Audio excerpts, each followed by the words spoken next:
first 3 to 5 seconds of meeting you, in case you don't have kids, everyone you care about dies like pigs in hell. It's that important they like you. Let's see if you use your body differently. Ready? Go, go, go.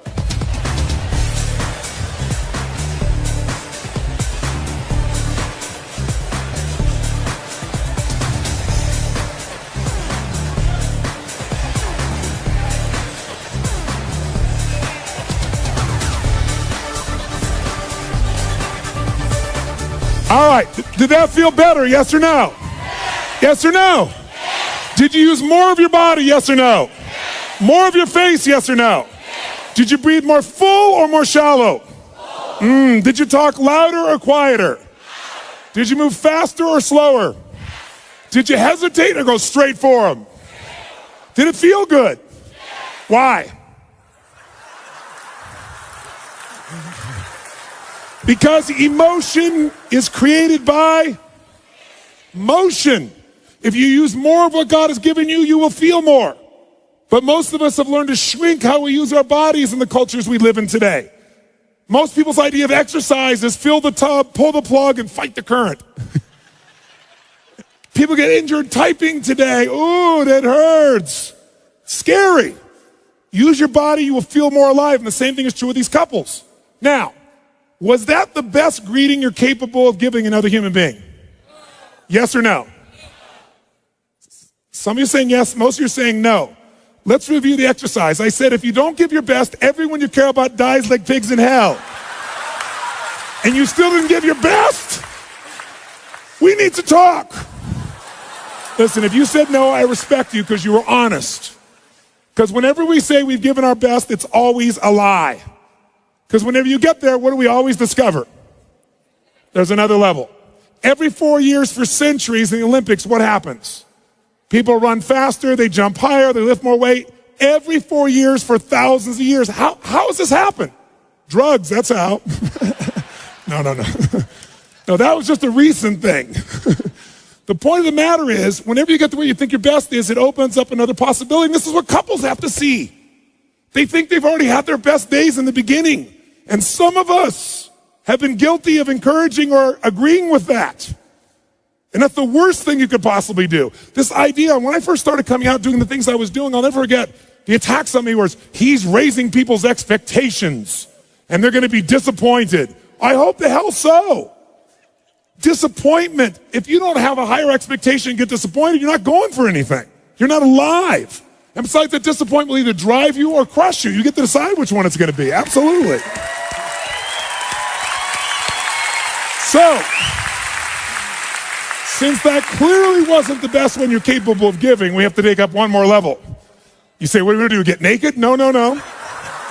This time what I want you to do is I want you to greet people like they're your long-lost lover or best friend. Like, oh my God, look, it's Mary. Look at her. Oh my God, there she is. Ah! I want you to greet people like your long-lost lover or best friend. Ready, go, go, go.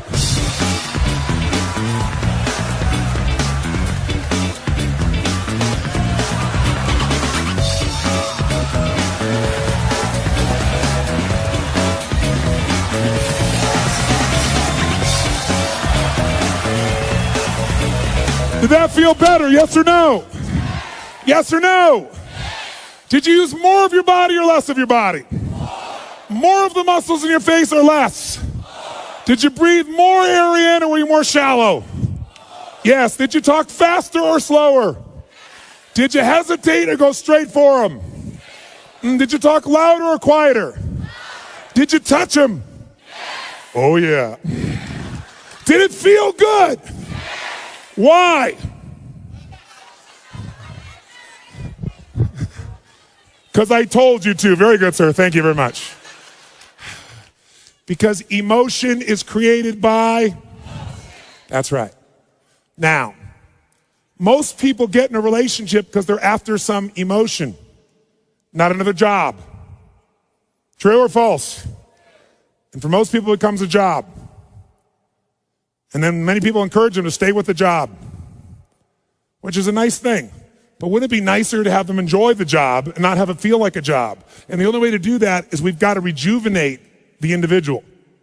There's nothing worse, nothing on earth, than two emotionally unfit people put together. Because what is a relationship's purpose? Why do we get in relationships? Someone tell me. To grow, to experience love, to be happy, to learn deep spiritual lessons, to have someone to be to. Thank you, sir. Very good. Someone to be to. Now, here's what's interesting. Everything you would say to me, whatever you're going to say to me about why we get in a relationship, underneath it, even if you say, so we can make a difference in the world together. But why do you want to make a difference? Because it's going to make you feel something. There's only one reason we get in a relationship: to magnify human emotion. That's it. That's God's gift. How many of you, when you're excited about something, first thing you think about is who you want to tell or share it with? How many of you have relate to this in some way? Say, I. So some people use a friend, but the intimate relationship, if it's not only safe, but there's real love and passion there, there's no greater place. If there's trust, if there's respect, there's no greater place for this. But the challenge, of course, is most people don't have it at that level. And one of the reasons, again, is there's not that emotional fitness. Here's what you got to know. People feel they find their center of gravity and then they blame their partner. And here's what I mean by this. When 911 happened, I'll never forget, I had this experience. I was in Hawaii. I was doing a program there for a couple thousand people from 45 countries. We were translating 4 languages simultaneously. It was a 10-day program I used to do that was full tilt from 8 in the morning to midnight. I mean, you had people from all over the world, real leaders. And I just said, living. When do people really begin to live? When they face death. If they face death and they look it in the eye and decide to live, they really start to live. And I said, what would your life be like if in the next 10 days you knew you couldn't get off this island and these are the last 10 days of your life? What would you do different?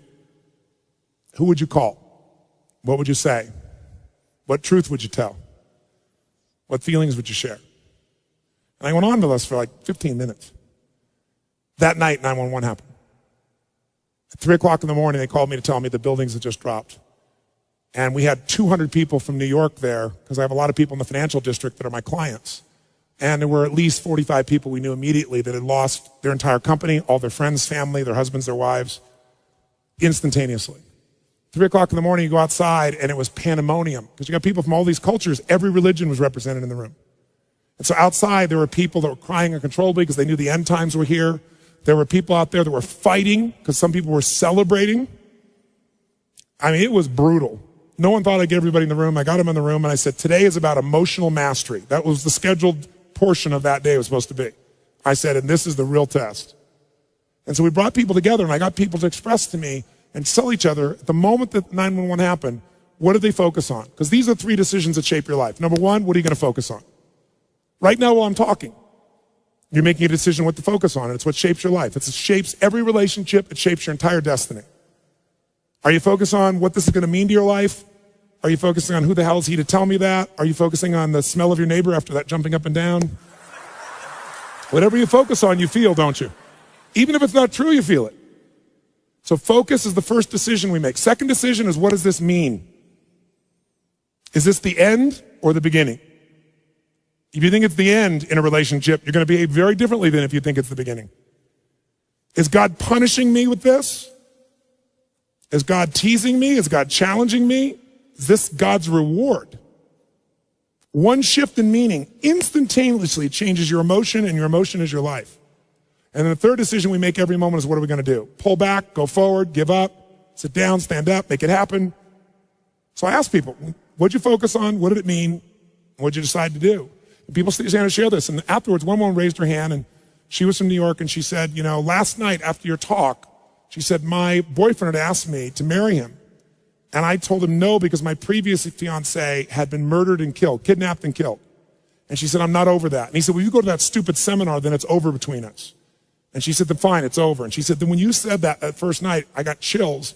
So I called him last night at midnight to leave a message to tell him how much I love him, that I want to marry him. And she said, he called me back at 3 o'clock this morning. She said, but I didn't get the message, but I have it here. And he was at the top of the World Trade Centers where he worked. And she actually has his voice. She was on Larry King later on sharing this. And he plays this thing on, and he says, honey, I can't tell you what it means to me to get your message and to know that you love me. You can't imagine how much I treasure it. And he said, unfortunately, I have bad news. He said, I don't know what's happened, but the whole building's on fire. And he said, I'm not going to get out. And he said, so I just want you to know, he said, that I love you so much and that you've touched my heart and my soul so much. And if there's only one thing I could say to you is, you must be asking why God would do this to you twice with two different men. He said, I don't know, but maybe it's a lesson, honey, that whatever you do every day of your life, love and don't ever hold it back again. Don't hold back love. Don't hold back anything. Love every day you've got. I love you. And he hung up. Everyone in the room is crying uncontrollably. And then the first man who stands up is a man from Pakistan. He says, I just want to say I'd like to hold your hand and say that I feel sorry for you and cry with you, but frankly, I'm from Pakistan. I'm a Muslim. This is retribution. It was like a war broke out in the room. And so I brought him on stage, and I brought a man on stage who was an Israeli man who truly was, to say the least, more than upset with this man. He has family in the occupied territories. He worked in the Twin Towers, so if he'd been there that day, he'd been dead if he wasn't at the seminar. And we merged these people. But the biggest lesson I got, and they became friends, and they worked together for peace, and it's been, 5 years, whatever it's been now, 6 years. The bottom line, though, is this. I noticed something that day. Angry people got angry. Sad people got sad. Worried people worried. Loving people loved. This one woman was so pissed off, so I went around and asked her about things. She wasn't from America. She knows no one in New York City. This didn't affect her in any way, and yet she was raging about this thing. I said, you just get pissed off all the time. You use rage all the time. And she kind of smiled and goes, well, it's kind of like jet fuel.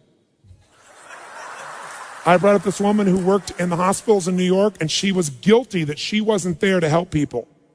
But as you dig underneath, she always finds a way to be guilty. Here's my point. People, how many of you know somebody who always finds a way to be pissed off no matter what happens? How many know somebody like this? Say, I. And how many of you know somebody that isn't funny, but they think they are? And they laugh so hard at their own jokes that you find yourself laughing too. How many got somebody like this? Say, I. Who do you want to be with? Not hard to figure out, is it? Emotions are a habit. And when we go to relationship, all we do is magnify them. And then we find reasons to back them up. Those people use 911, as horrible as it was. I said to them, all of them, you could be feeling this sad, you're going to feel this sad, as horrible as it is that 3,000 people died. Guess what? 4,000 people die of cancer and heart disease every day in this country. And they're men, women, children, aunts, uncles, mothers, and you're not sitting around crying about them every day. Why are you so selective in your compassion? Because what we did is focus on it, and then people use that to produce an emotion. That's what people do in a relationship. You want to change a relationship? Change the primary emotion that person lives in. You want to do that? Retrain their body is one way. Only one. I'm going to give you a couple, but that's one. And the best way to do that is only if you can done it to yourself. So let's take this up one notch. Shake your body out. And notice if you sat down already, that ought to give you a clue that energy may not be at the high top of your list. Okay? It's like, oh my God, let me sit down and get comfortable. I'm not being critical of you, but just notice if you went for the path of least resistance, that's not signing up real well for your ability to transfer that to somebody else. So, but it's a new muscle, so let's use it. Let's do this. How many of you'd like to have more joy, more excitement, more passion, more ecstasy in your life right now? Raise your hand, say I. And if you really want it, you got to do it.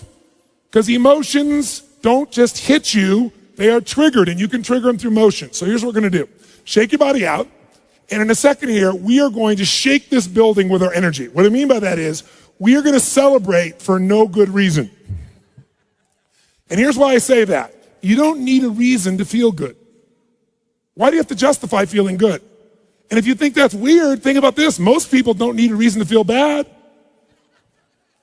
Isn't it true? How you feeling? Like crap. How come? Woke up. And people go, I understand. But if you say to somebody, how's it going? I feel so good. How come you feel good? I don't know. I just feel good. Take that guy to the funny farm. Isn't it sick that we live in a culture that if somebody's happy, we want to know why. But if they're sad, we understand. That's where it is. So we got to change that pattern. So here's what you're going to do. Most people in our culture never celebrate anymore. And a relationship without celebration is a dead relationship. It's dead. Celebration is a secret to joy. Joy in a relationship is the basis of anything. That's where love can grow. So one of the things we got to do is learn to celebrate. Now, when do people in our culture celebrate? Like go crazy like a little kid and it's socially acceptable. When? When you graduate from school. Yeah, I did it. I have to go to work. When else do people celebrate? Come on. They have their first child. It's a boy, it's a girl, and you hug strangers, and it's beautiful. Everybody accepts it. Any other time, you're weird. When else can you really cut loose and celebrate?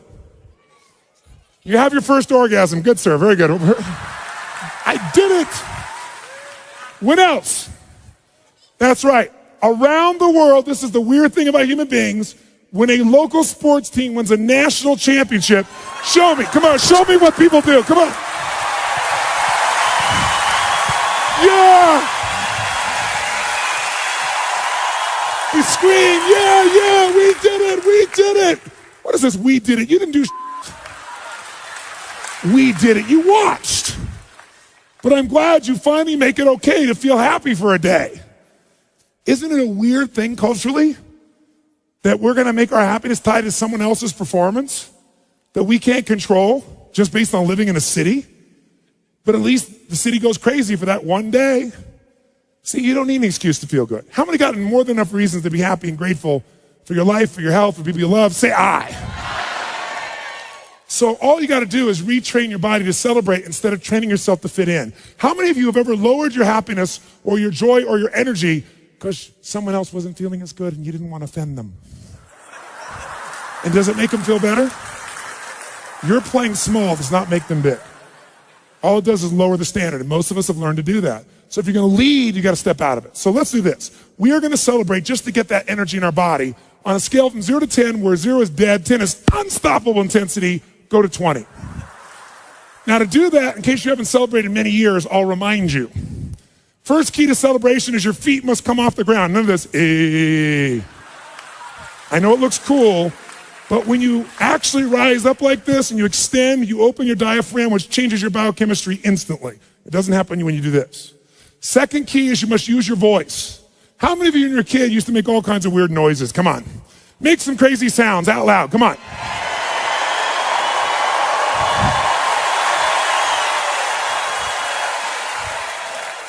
I got a question for you. How many of you in this room love to sing when no one's around? You're in your car, you're singing, you're rocking. You get to the stoplight, you're still singing, rocking. You look over, the person in the car next to you is staring at you like this. What do? You quickly pick up your cell phone, act like you've been talking to someone. Why do we sing even though we don't sound good? Why do we like it? That's right, because emotion is created by, and to sing, you have to move parts of your body you don't normally move. And if you don't use it, so we like it even though we don't sound good. So when you're celebrating, you're gonna extend and you're gonna make sound like crazy. How many want to go for it? Say I. Then your job is to outdo the old person next to you with your intensity. We're gonna clap till we get to 3, and then we'll do it. 1, 2, 3, go!